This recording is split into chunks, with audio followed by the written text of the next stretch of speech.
Thank you for your time. You know, when I just heard you, I've heard you talk about your father Yeah. and trainers and navigating all that. And some fighters don't have that success of navigating those two worlds. Sometimes trainers and the fathers, they don't communicate well. How Yeah. have you been able to navigate that so well during your career? Because you never hear about those types of problems within a Spence camp. With me, it's basically, I feel like a lot of fathers get, you know, try to take the coach position, and the coach, have pushback and things like that. But for me, I just make sure it's separated, and my father might tell me some stuff. I take what I think good and take it. Just like with my coach. My coach tell me some stuff. I take, what I feel like is good and take it and use it. What I feel like I don't, I don't do anything with it. So for me, it's just, two separate, entities, telling me two different things.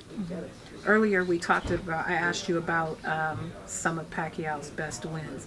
And what made those wins great that you mentioned? What is a great win for you? Because a lot of fighters win fights, Yeah. but a knockout, yeah, it's a great win, of course. But what's a great win in your opinion when it's a chess match, something truly competitive in fighting? What do you like to see in wins in general, not just for yourself? Um, I like to see like execution. Like I would say a great win for me is Bernard Hopkins versus Trinidad. That was a great win for me. I mean, not for me, but of course Bernard Hopkins. As a But fan, I'm yeah, sure. but as a fan, I feel like that was a great win because he basically defeated the country. A lot of people was said Trinidad. He was, of course, he was a favorite, and Bernard came in there and did his thing, and perfected his strategy, and just and beat him and outpointed him. You look at Bernard, who fought into his 40s. You're going to fight a man who's in his 40s. Is that a path that you envision for yourself? Do you want that type of trajectory where you are still killer at 40, or do you have a cutoff point and that's it? I mean, if I'm still beating guys up, younger guys, yeah, I fight. But I mean, I think it's that time where a fighter gets in the ring, and when somebody's beating me up, something that not supposed to be beating me up, or I can't get out the way of some punches, I'm like, yeah, I'm gonna retire. So, even like now, I'm always smart with my finances and stuff like that. So I can get out the sport, when I need to. So as long as I keep winning and stuff like that, I can see, it might be a loss or anything like that, but it's a close loss to somebody that you could lose to, then okay, that's acceptable. But just losing to a guy I had no business losing to, getting beat up and sparring by a guy I had no business getting beaten up by, then I think it's time to just hang it up. This is a big fight, and lots of big fights happen, don't happen for whatever reason, whether fighters have the same management or not. What is the nuances? Because a lot of fans think they know the business. Everyone knows everything about boxing, whether they work in it or not. What is the key to making a big fight that us on the outside don't know? Well, I gotta know it's definitely a lot of politics in boxing. I mean, it's just politics. There's a lot of tug of war going on in boxing and things like that. But I mean, I feel like the easiest fights to get made are the fights that's in the same circle, so to say. Like that's why Danny Garcia, Keith Thurman, Sean Porter, basically you guys, everybody, mixed Manny Pacquiao, everybody's mixing it up because everybody's under, for say, the same umbrella. A lot of guys not going out. I mean, you might get some guys like Matchroom or something that might be with top rank, on the business side and stuff like that, but you might not get it, with our side. So it shouldn't be like that, but it is a lot of politics in boxing, and you know, that's what stopping for a lot of big fights to happen. When people, when fighters reach your level, this is another big stage for you. We see fighters feel they have to change their persona, or who they are, or how they behave in the public, but you've maintained a very level personality your whole career. Why do you think that's been successful for you, that you've been able to maintain that level personality and still appeal to the fans, appeal to networks and corporate people? Like, it just works. You have a formula that works for you, and it's making you continue to be successful. It's just my mentality. Like, I don't get caught up in the hype at all. Like, I'm the type of person that, basically can, after I fight, my whole plan is just to disappear. I'm like, man, as soon as this fight over, like, I'm going unseen for about 2-3 months. So nobody gonna see me. So I'm that type of guy.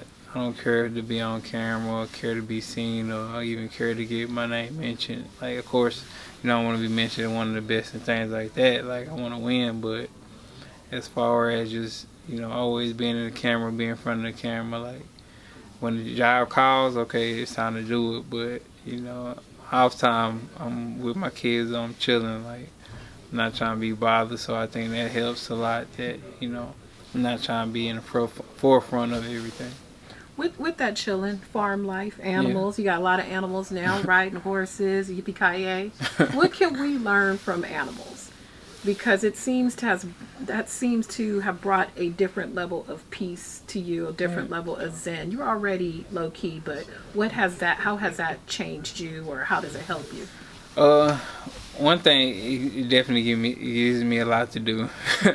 Keeps me busy when I'm not. And just horses, I think it gives you a peace of mind. Like, I didn't start riding horses till after my accident, and then I just moved outside the city lines, outskirts, and basically got a ranch. Didn't know anything about it, but learned on the job. Got cows and stuff like that, and with horses, just a different peace of mind. I feel like they are kind of majestic a little bit.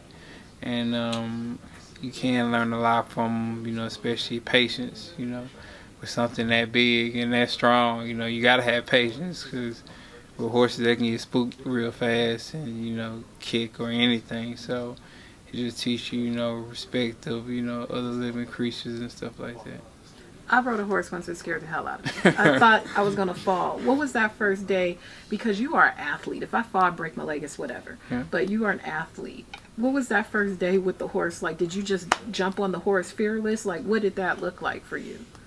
Yeah, I jumped on it fearless, but I was still cautious. I was like, whoa, like, like just making sure, it stayed, right. But, I jumped on a good trained horse, so, it didn't do nothing, out of whack. It had a great temperament and stuff like that. So, I mean, but yeah, I was kind of fearless, because I'm that type of adventurous person that does stuff like that. But it definitely was different from what I was used to. Because at first I was like, I wouldn't even touch a horse or a cow, but now I'm all around it. Yeah, Seabiscuit, I can't do it. I'm too scared for all that. I was watching now as we were finishing up the press conference, and we broke out into our little groups, and Thurman came over and spoke to Pacquiao. I'm not going to ask you about Thurman, but with fighters who fight Pacquiao after he's defeated them, they have this reverence for him. Is that something you feel like you need as you kind of plow through these opponents? Because you are a low-key guy, you're a respectful guy. Is that something that is appealing to you? Is that something you like? Do you not care? What is it like when, like, fighters who you've defeated? Yeah. And fighters that Pacquiao have defeated, they all are very, happy when they see him. Obviously payday is a big factor, but they're happy when they see them. Is that something that you need from your peers and colleagues, kind of like that, not gratitude, I guess you could say, but that deference or that respect? I mean, everybody showed me respect, but for me, I just don't care. Like, if I beat you, it's nothing else. Hey, what's up? And then I go about my way. Like nothing else needs to be said. Like with Sean Porter, seen him, hey, what's up? And then, turned around, went about my way. It's nothing else needs to be said anyway. Is that still a fight we could get?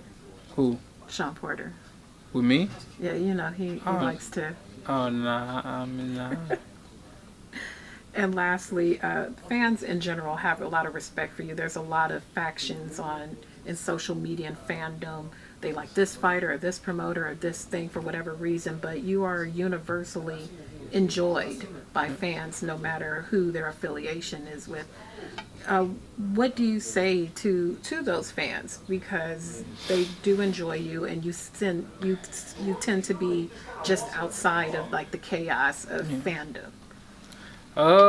You know, well, I say I appreciate everybody's support. You know, appreciate everybody. You know, let me have my peace sometimes. You know, because I think, you know, a lot of people don't understand that. You know, I am kind of an introverted person, so I do need, you know, my space. You know, every now and then. But you know, I do like to. You know, when it's fight time, you know, I do what I need to be doing, do my interviews and stuff like that. But I enjoy my peace of mind, but you know I appreciate everybody just, you know, staying with me and supporting me, and you know say I'm their favorite fighter and stuff like that, and you know it's a great time, I guess, for myself. Enjoy it while, It's a you know, great I'm time. young and I'm on top. It's a great time indeed. Always a pleasure, sir. Thank you. Looking very forward to this fight. It's a terrific, terrific fight. Thank you Appreciate it. again Thank for your you. time.